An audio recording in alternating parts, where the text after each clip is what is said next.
First Madurai panthers அதில் ஆமா. KP Arun Karthik தான் got me into that. And Rohit Thomas அவங்க தான் ஓன் பண்ணாங்க அந்த மதுரை பேந்தர்ஸ். ஸோ அவங்க கூப்பிட்டாங்க.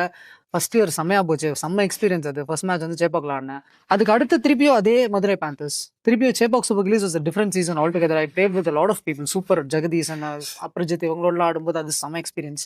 அது என்னன்னா, திண்டுக்கல் டிராகன்ஸ் நான் போகும்போது லாஸ்ட் இயர் வந்து ஆர்எஸ்என் எடுத்தாரு என்ன.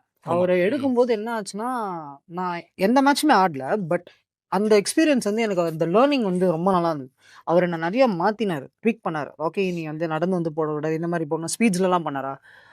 அது வந்து எனக்கு செம்ம லேர்னிங். ஸோ இந்த 7 மேட்ச் ஆர் அஸ்வின் பண்ணாரு. 7 மேட்ச் ட்ராப் ஆனோம். ப்ளஸ் ஒரு 3 மேட்ச் இருந்தது வெளில இருக்கிறவங்க. Because it was a great team.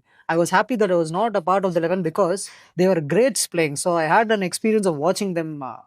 அதனால எல்லாருமே சந்தோஷமா இருந்தோம். அந்த டீம் ஓவராலாக வின் பண்ணிச்சு அப்படின்ற ஒரு செம்ம ஹாப்பினஸ் இருந்துச்சு. அதுல வந்து என்ன ட்வீக் பண்ணாரு சில விஷயம்லாம் போது. ஐ ஃபெல்ட் தட் அதுதான் இந்த நெல்லை ராயல் கிங்ஸ் தான் நான் அதை அப்ளை பண்ணேன்.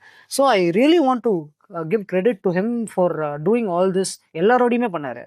எனக்கு அது நல்லா இந்த வருஷம் ஒர்க் அவுட் ஆனதுக்கு one of the prime reasons அவர் தான் நான் சொல்லுவேன். பிகாஸ் என்ன உட்காந்தாலுமே கஷ்டமா இருந்தா கூட பட் அதை காமிக்கவே இல்லை. நாங்கள் என்ஜாய் பண்ணோம் அந்த சீசன். அதெல்லாம் எனக்கு ரொம்ப டிஃப்ரெண்ட் எக்ஸ்பீரியன்ஸஸ். நான் ஒரு டீம்ல it was very different. But I enjoyed the best time with them. So Rocky வந்து என்னைக்கு